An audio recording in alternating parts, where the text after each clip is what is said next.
Magandang araw po sa inyong lahat mga kababayan at ito nga po mga ka-review natin. Finish ka na BBM. Nako, palasyo nagkagulo. Yan po ang ating alamin mga kababayan sa video ito. Pero bago po natin simulan yan, palike naman po ng video ito. Malaking tulong po yan. Maraming salamat po. Ito na nga mga kababayan. Simulan na po natin to. Pasok pa. Castro, Hoy, si Castro. sino bang nagpapa-aresto kay Senador Bato? Ano bang standing order? Alright, reaction TV Base nagbabalik ko yan. Gil, siya po video. Nako po. Claire Castro, sino bang nagpapa-aresto kay Nako po. Senador Bato? Ano bang standing order? Is there a standing order from the President to have Senator Bato arrested? Yes, Nako. still, there is. O yan, klarong-klaro mga kababayan ha. Presidente pong may utos. O, presidente ng Pilipinas ang may utos na arestuhin si Senator Bato. Ha? Pero walang kaso sa Pilipinas. Ha? Sa ICC mga kababayan. No? Oh, alam niyo na. Alam na kung sino yung mastermind. Ibig sabihin niyo lang nalaman? Hindi kasi sabi ni Pangulong Bongbong, hindi tayo nakikipag-ugnayan sa ICC. At hindi tayo nakipagtulungan. Hindi tayo nakikipagtulungan. So ibig sabihin mga ka-reaction, ang standing order, mga ka-reaction nga, order caster, si Amy. Oh, alam niyo na. Alam na. Is there a standing order from the President to have Ulit pa. Senator Bato arrested? Yes, Yes. still, there is. Oh, alam niyo na. Dapat ang sunod na ang follow-up question ni Ivan Marina, sabi ng Pangulo dati hindi makikipag-cooperate, di ba? Ganun po sana, di ba? Follow-up question. Ibig sabihin niyo lang nalaman? Hindi kasi sabi ni Pangulong Bongbong, hindi tayo nakikipag-ugnayan sa ICC. At hindi tayo Hindi nakipagtulungan. tayo nakikipagtulungan. Kasi kung sa mga umiral na batas sa Pilipinas, walang dahilan para arestuhin si Senador Bato. So ngayon, alam niyo na lahat ng sinasabi ng Pangulo ay kabaligtaran. Correct. Ayun, hindi ko... Di ba? Ulitin nga natin baka Hindi niyo pa rin mako-confirm hanggang ngayon nakabaliktaran lahat ng sinasabi ng Pangulo. Kung hindi niyo pa rin confirm, pag-aralan niyo mula ng pag-upo niya bilang Pangulo yung mga sinasabi niya. Ha? Kabaliktaran po mga kababayan. Totoo yung sinasabi dito, kabaliktaran po ang sinasabi ng Pangulo. hindi natin Baka masyado. nagka-ulit ka, ulit ka. Ulitin niyo. Kabaliktaran, bongbong, mambubo.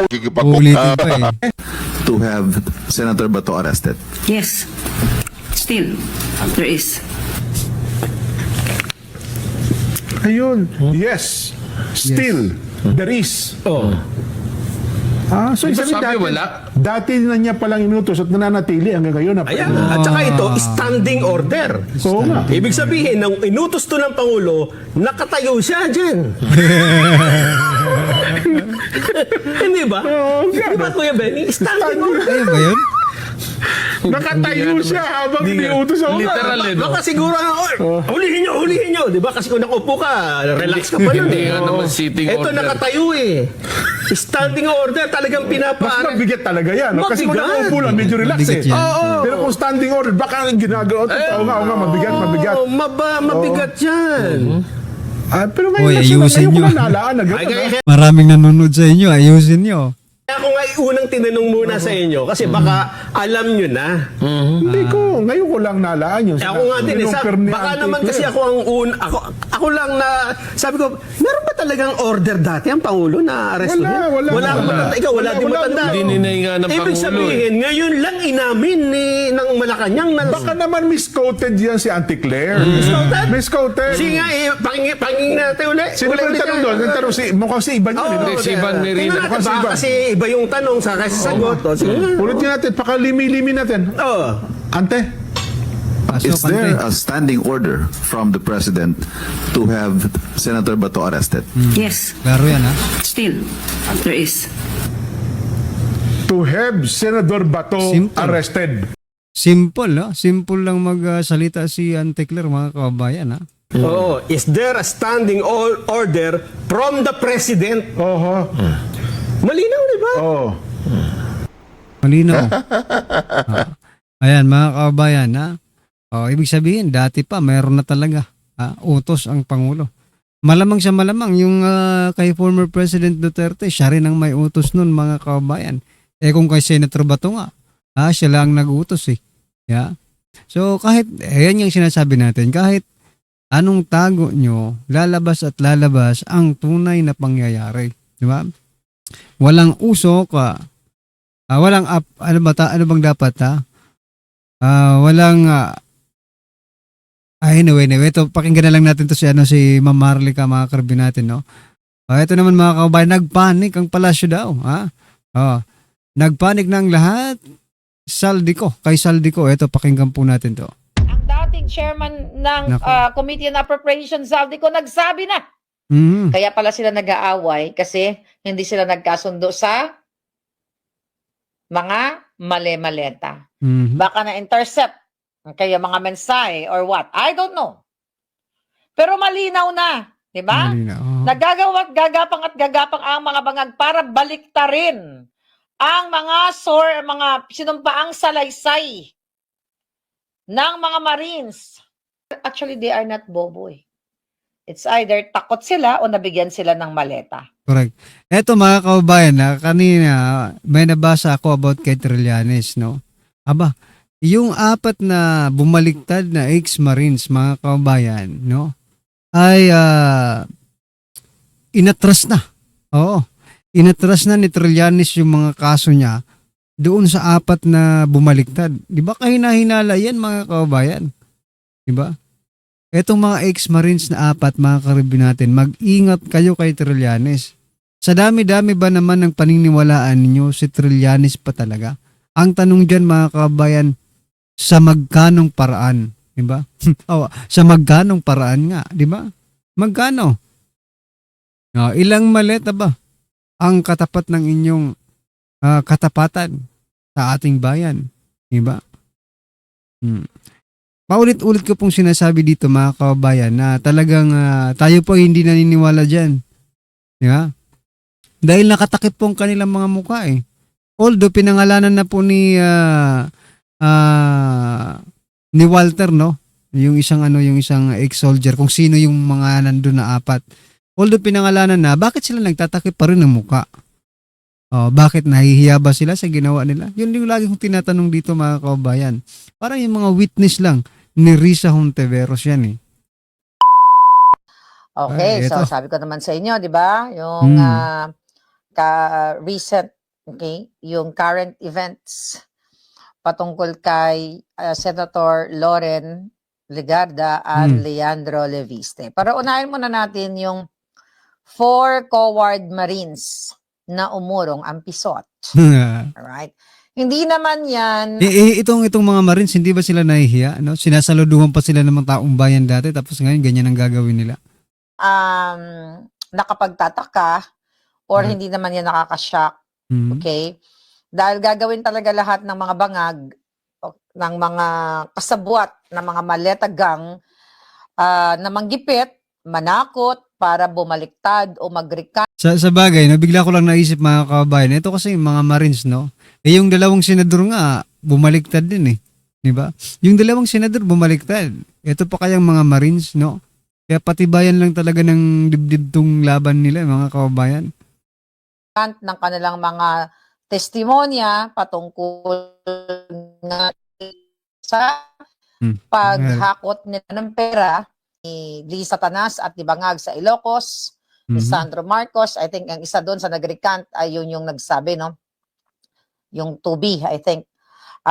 Nagsabi na, hindi nagsabi, nagpakita siya mismo ng ebidensya ng picture na kung saan after the delivery of maleta ay nagpa-picture sila ni Sandra o ni Zatanas. I mean ni Sandro Charis. So, kaya nga, di ba, inano natin yung pictures ko, verify natin, kumbaga, pinag-match natin yung picture na pinresent niya, I think that was a few months ago, last month, 2 months ago, yung picture ni, nung bumaliktad, o nag-recant ng kanyang testamento, Pero hindi pa naman natin naririnig, no, ang kanilang recantation. But ganun pa man, balita pa lang, May statement na daw you eh. know, na yung paghatid niya ng pera doon sa Ilocos at yung pag-describe niya mismo sa bahay ng mga bangag ay exactly the same. At ako mismo, patutunayan ko dahil nakarating ako doon. But ganun pa man, mga kababayan, Share ko lang mga kababayan, kaya nakita ko rin sa balita itong si Erwin Tulfo, tuwang-tuwa. Tuwang-tuwa po si Erwin Tulfo. Sa pagbaligtad ng ng 4 na Marines mga kababayan. Something fishy dito mga karbi natin so mag-expect talaga tayo na sila ay naduwag, umurong ang pisot. Ang tanong natin, maintindihan ba natin sila dahil, ginigipit sila, mayroon silang threat sa buhay nila, nagugurgurin, or nahihirapan na sila sa pabalik-balik dahil kinasuhan din sila eh. Para sa akin, ang isang tunay na matapang na sundalo, okay? Sabi nga nila, habang sinusugatan, habang minamaliit, habang tinatakot, ay lalong tumatapang. Ako dapat sundalo ko no? Dapat ako yung bagay na maging sundalo, hindi itong mga correct. 4 na pisot. Maawa ba tayo sa kanila? I don't think so. Kasi, Sabi nga ng mga inayupak na mga loyalistang bangag, anong tawag dyan? Yung keyboard warriors. Ayan mga kababayan, keyboard warriors. maaring sabihin ng iba, naintindihan namin sila, kasi may pamilya sila, kaya di tinatakot at walang pera. Then kung ganyan ang mentalidad ng mga sundalo o ng mga nasa gobyerno o bilang isang tao, dahil tinakot ka, na bumaliktad ka na lang or else papatayin ka o gugurgurin ka, then lulunukin mo na lang yung pride mo, lulunukin mo na lang yung katotohanan, then para sa mas masarap pang mamatay ng lumalaban kaysa kinikitil ang iyong karapatan. Okay? But ganun pa man, 4 sila ang nag-recant at kasabay ng pag-recant ng kanilang testamento o testimonya na sila ay nag-deliver ng pera, mali-maletang pera, at sila ay dating tao ni Zaldico, ay kasabay din ng pag-atras ni Trillanes Trililing, okay, ng kanyang kaso laban sa mga coward Marines na ito. Coward Marines so ano na. pa nga ba? Di ba yung pattern? Sabi nga ni Attorney Baligod, ganun talaga. Si Trillanes ang isa sa mga may padihot o may nag-effort para mag-recant, itong 4 na coward diba? soldiers, the coward whatever. Kung tawag sa kanila. So what do we expect kung si Trillanes ang gumagalaw mga kababayan, di ba? Siya lang pong ibig sabihin yan mga karbi natin, no? Talagang may nangyayaring threatening, something like that, or bayaran, di ba? Pero eto mga kababayan, wag po muna nating sa bagay, kailangan sa itong 4 na ex-Marines na ito, no? Hinusgahan na sila agad ng taong bayan based on what their actions, no? Pero, ito sa ano lang to hindi naman sa kinakampihan ko sila mga kababayan, pero baka kasi, di ba? Hindi lang sila yung nasa panganib, di ba? Maybe their families, no, mga kababayan, ay nanganganib din. Hindi natin masabi, di ba? Like, di ba yung nangyari kay Sergeant Orly Gutesa, nung una hindi natin matanggap dahil nag-recant siya, di ba, sa mga sinumpaang salaysal niya sa Senado. Pero nung kalaunan, nung nalaman po natin na pati yung pamilya niya ay pinagbabantaan na may banta sa buhay ng pamilya na, kaya siya nag-recant, mga kababayan, parang dahan-dahan po nating inaccept, no? Tinanggap po natin yung kanyang pagdidesisyon na gawin yon sapagkat meron yung nakatayang banta sa sa buhay ng kanyang pamilya. So ganun din pong naiisip ko dito sa 4 na ex-Marines na ito. No. Marahil hindi ko sinasabing ito ay totoo mga kababayan. marahil ganun din po yung pattern na ginawa nila doon kay Sergeant Orlego Tessa, dito po sa 4 na Marines na ito. Ano sa palagay niyo mga kababayan? Parang ganun po ang sistema nila. Natural, iatras dahil kasama yan sa kanilang pag-uusap. Then pakinggan muna natin ang sinabi ni Attorney Sige. Baligod. Pero bago yan, kitang-kita ninyo. Okay? Na sinasabi din ni Ombudsman, di ba? Ni Ombudsman, isang bulati na lang hindi pumirma. Tagal nga hindi pumirma ng bulati na. Full force sila eh. Kesyo, dinideny nila Mm. na binabaliktad na nila ngayon na ang itong mga Marines na to pinangakuan ni Baligod ng pera. Saan man kukuha si Baligod ng pera? Correct. 'Di ba? Saan kukuha 'yan? Kung meron man mag-o-offer ang nasa gobyernong mga bangag, dahil hawak nila yung pondo. Correct. So ganun nila i-twist yung kanilang narrative. Okay, pakinggan na natin ang interview ni Attorney Baligod na sinasabi niya na naintindihan daw niya yung pag-recant nung 4. Yep. Then dahil dahil nga nahirapan na sila kanto pa kare, papunta pa rito, di ba? At syempre, sabi ko nga, babalik ta rin talaga ng Bangag Balik Administration, talaga. ng Ombudsman, ng NBI, ng PNP, ng lahat ng mga yan, na cash si Hodang ang aligasyon na tinakot, pinangakuan ng pera, di ba? Para daw gumawa ng affidavit noon, laban sa mga bangag. Okay, tignan natin. Eto mga kababayan, kung iisipin po natin, nung una pa lang, di ba? Kung talagang pera po ang habol nila, doon na sila sa kabila, di ba? Kasi malaking bigayan doon. Mali-malita, alam na nila na mali-malita yung bigayan doon, di ba? Kung pera po ang habol nila at hindi katotohanan, dapat doon na sila eh. Dahil alam nila na mali-malita po ang bigayan doon. Dito kay Attorney Baligod hanggang pamasahe lang yata mga kababayan. Diba? So, nasaan po yung logic ng nila dito? Diba? Nasaan po yung logic na bakit ngayon bakit ngayon pa? Pwede naman lang gawin nung una pa lang. Diba? Nung una pa lang pwede nilang gawin na doon na sila sa maleta, kumampi. Diba? What's the reaction naman po of the 14? So far ay galit sila. Nandito yung isa kung gusto niyong tanungin. Nasaan attorney? Kasi meron siyang inihabol na requirements niya. Pero pagkakuan na lang, pagka mag-press con. Pero dadating po yung 14 today, di ba sir, kailangan personal appearance? Kasi kailangan nilang pumirma. Kasi nagpapiyansa sila. So mahirap naman talaga ang pagiging testigo, lalo na sa Pilipinas. Pero sabi ko nga, kung taglang sundalong tapat ka, di ba, the moment na pumasok ka sa pagiging sundalo ay handa kang mamatay no matter what.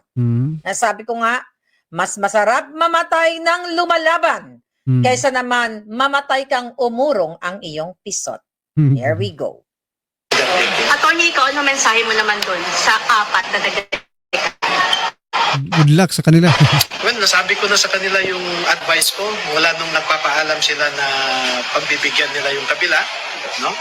At nagpaalam pa. Naintindihan ko yung So nagpapaalam sila kay Attorney Baligod na pagbibigyan ang kabila ang Bangag Administration sa pagkukumbinsi sa kanila sa pagrecant o pagbabaliktad ng kanilang mga sinumpang salaysay.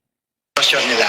Pero huwag nilang sabihin na pinagkakakitaan ko sila or meron kaming scam na gustong isagawa kaya ginawa nila itong affidavit or na pinilit o tinakot sila or pinomesahan ko sila ng limpak-limpak na salapi ayon sa isang newspaper. Siyempre, ganyan talaga ang magiging script. Okay? Correct. At later on, itong apat na to, magpapile na yan ng kaso kay Attorney. Pero eto mga kabayan, eto kasi malaman talaga ang natin, parang naisip ko dito mga kabayan, baka maging spy lang ito. For example lang mga kababayan, maging spy sa kabila. Sige, pagbigyan nyo, doon muna kayo sa kanila Then, humanap kayo ng mga mag-gather kayo ng mga ebidensya Okay? Na talagang magdidiin talaga sa kanila. For example, mga kababayan, di ba? Kasi mga ano to, mga soldiers ito, mga kababayan. Ha? Ang katapatan nito ay sa ano talaga, sa bansa natin, no? O, ang katapatan ng mga ito ay sa bansa. Ngayon, kung ganyan po ang kanilang ano, tingnan natin kung anong kalalabasan. Ito, speculation lang natin ito, ha? Dahil maraming umiikot ngayon sa isipan ng bawat isang Pilipino. At ito ang naiisip ko, mga kabaka, for example, ang ganyan ang gusto nilang gawin, di ba? Maghanap lang sila ng matibay na ebidensya na talagang magdidiin sa mga hinayupak na mga maletagang na ito. Di ba? Papasukin nila, i-infiltrate nila, ha? Yung buong gang ng maletagang, mga kababayan. Baligod at sa iba pa. Nagagawa ng kwento, bibigyan ng script ng Bangag Administration ng Zatanas na ito ang sasabihin mo, ganito, ganyan, ganon. Ito, pasensya na, Mamarlika, yung isip ko, no, parang negatibo na nga yung ginawa, positive pa rin yung ano, no, ha? Positive pa rin para sa atin yung mga ginagawa nila. Kasi, wala, kanino pa tayo aasa, mga kababayan, kung hindi natin iisipin yan, di ba? Mas mabuti nang isipin natin yan na parang i-infiltrate lang nila, di ba? Maging undercover sila dyan sa maletagang, di ba?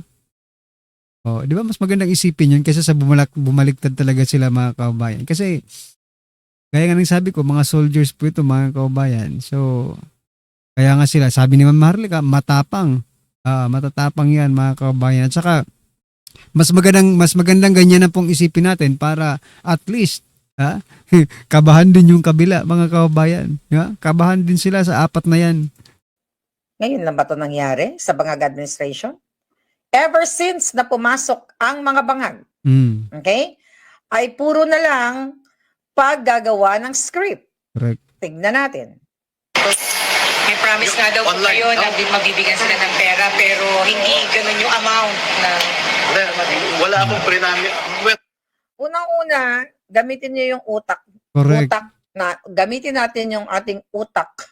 Sayang naman yung ating mga brain cells. Correct. Alright? Correct. Saan naman, sabi ko, saan kukuha si Baligod ng pera? Hindi, kahit for example, may pera si Atty. Baligod, mga kababayan, pero hindi sapat yan. Narinig yun iba sa news, hindi daw sapat yung pera. Diba? Hindi sapat yung pera, kaya bumaliktad sila, mga kababayan. Alam na ng mga yan, hinayupak na yan. For example, kung totoo man yan, alam na nila talaga na walang pera si Atty. Baligod. Bakit pa sila yan kung pera ang habol nila? Kung logically, mga kababayan, dapat doon na talaga sila from the very start. Doon na sila sa malitagang kumano. Diba? Dahil doon, talagang milyon-milyon ang makukuha ninyo doon. Diba? Pinagkapirahan na nila yung malitagang sa una pa lang. Yeah? Diba? Ang isang abogado, okay, na ganyan ang trabaho as abogado na wala namang koneksyon sa gobyerno, wala namang malalaking negosyo na bilyon-bilyon, paano ka magpa-promise ng pera? So, obviously, mga kababayan, ay script na naman ito Correct. ng mga bangag. Maririnig nyo sa iba pang 14 pagka nag-press con bukas kasi tatapusin lang namin itong pagpiyansa. No? Tanungin nyo sila. So wala kayong promise na magkakaroon sila ng pera sa Ini-insist talaga Ang promise ko sa Gagi itong report. Ini-insist talaga itong report na baka naman, di ba? kanila ay magtulungan kami. Ayun. Kung may problema sila sa pamilya ay magsabi sila para mapagtulungan. Ayun ang sinabi ko. At Alam mo yung promise, ang pagkakaintindi ko dyan, gano'n naman eh. Di ba? Hindi ka papangakuan na, bibigyan ka ta ng 10 million, 5 million. Ang sinasabi, Johnny Baligod, na magtulungan tayo. Let's say, kunyari, kung meron ka namang itutulong na pang grocery o pang bigas dahil sa lumalaban kayo sa tama, hindi bribery yan. Yan ay tulong bilang isang magkakasangga para sa laban.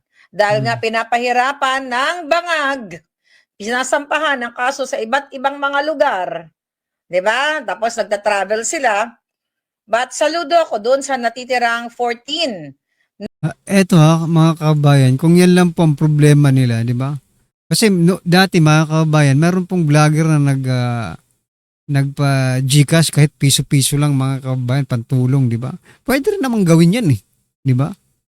Pwede naman magtulungan ang lahat ng Pilipino para sa panggastos nila pang araw-araw, di ba? Piso-piso mula sa puso, malaking bagay na rin yan, mga kababayan. Kung, di ba, talagang maninindigan sila sa tama, sa katotohanan, di ba? Na matatapang na Marine. Sir, huwag kayong sumuko Correct. hanggang mamatay. Laban lang kayo. Pero siguraduhin nyo na huwag kayo ang magurgur. Correct. Diba? Kung kayo nasa bingid ng alanganin, Laban lang. dapat ipagtanggol ninyo. Pero, sabi nga, ano nagsabi? Wala nang tatamis pa. Mhm. Tama ba yun? Ano ba yung sinabi ni Bonifacio? Sa sukal. Ano yun? Wala pa. Hindi, iba pala yun. Wala nang tatamis pa sa pag-ibig sa bayan. Something like that. Pero, Okay. wala nang sasarap pa. Kung magugurgur ka lang naman. Wala nang Ano yata yun eh? Ang mamatay ng dahil sa'yo. Hindi ba yun? sasarap sa feeling na nagurgur ka, lumisan ka sa mundong ito, Mhm. na gumawa ka ng tama, Correct. lumaban ka sa mga bangag. Oo. Hindi yung Naalala ko tuloy mga kababayan, yung lumisan, no? Oo. Kasi ganito ang mangyayari dyan eh. Pag kayo, kayong mga bumaliktad pag kayo po ay, for example, magaya kay Mima Alicia, nako, baka yung buong social media, community, ay pagtawanan lang kayo. Di ba? Kasi nakita nyo naman yung nangyari kay Mima Alicia, di ba? Guro-guro na nga, pinagtatawanan pa mga kababayan, no? Kasi wala siyang nagawang mabuti nung nabubuhay pa po siya, mga karabdi natin. Di ba? Well, anyway, sa ating mga nakakakita ng mga ginagawa. Pero maybe sa family niya, malaki ang natulong niya, di ba? Pero para sa atin, para sa bansa, parang wala naman, mga kababayan, no? So ayan mag-ingat po kayo mga sir. Baka isang araw, for example lang I'm not saying na this is only speculation based on what happened to Mima Alicia. Baka ganun po ang mangyari sa inyo. Pagtawanan lang kayo at hindi kayo saluduhan. Di ba? patay ka, na minsan sa buhay mo ay nag-trader ka sa iyong bayan. Ako sasabihin ko sa inyo, mamatay man ako bukas, makalawa. Huwag naman. Maging proud ako kahit nasa langit na Okay. ako. Na at least namatay ako, Mhm. na lumaban ako Mhm. sa mga demonyong bangag. Correct. Kaysa naman namatay ka, na walang saysay ang buhay mo, wala ka na i-contribute sa lipunan, sa halip ay nagtanggap ka ng payola, nagtanggap ka ng bayad sa pagkatao Payroll. mong bulok. Mhm. So yan ang paalala ko sa 14 na natitirang sundalo. Lahat Correct. tayo mamamatay. Mhm. I know it's hard. Pareho tayo ng laban. Correct. Kung ano mangyari sa inyo, may mga anak kayo, may pamilya kayo, tuloy ang buhay. Pero kaysa naman nabubuhay ka everyday, na inutusan ka ni Satanas, inutusan ka ni Remulla, inutusan ka ni Bangag, inutusan ka ni Trillanes, sa halagang ganito, baliktarin mo ang katotohanan. Mas mahirap mabuhay, buhay ka nga. Pero sa utak mo, sa puso mo, ikaw ay isang traidor, ikaw ay sinungaling, ikaw ay isang duwag. Mhm. So mas masarap mamatay ng matapang at Mhm. nagsasabi ng katotohanan. Correct. Lumisan ka man sa mundo, ang ganda ng iniwan mong storya. Correct. Right? So kaya doon sa 4 na mga supot, Huwag naman. good luck. Baka sooner pagurgur kayo. Alam nyo naman ang kartel, alam nyo naman ang mga demonyo. Mima Alicia. Diba? yan. Sinabi nyo na si Sandro, si Tambalosdos, na nagnakaw, nag-deliver kayo ng mali-mali. Tapos sino naman maniwala sa inyo mga 4 na, apat na Naisip ko lang yung magiging comments ng taong bayan, no? Baka sabihin ng taong bayan, buti nga, di ba? Tawanan lang kayo, di ba? Ayan, kasi bumaliktad, di ba? Parang naisip ko na yung magiging comments ng taong bayan kung maging Mima Alicia ang kahantungan ng mga ito, mga karabi natin, di ba? Sa bagay, pupuntahan naman kayo ni Claire Castro, di ba? Pupuntahan kayo ni Trillanes, pupuntahan kayo ni Rafi Tulfo, di ba? At kung sino mang mga politiko, si Erwin Tulfo, pupunta yan kapag Mima Alicia kayo, di ba? Pero mag-ingat kayo mga sir, no? Sa pagbaliktad ninyo.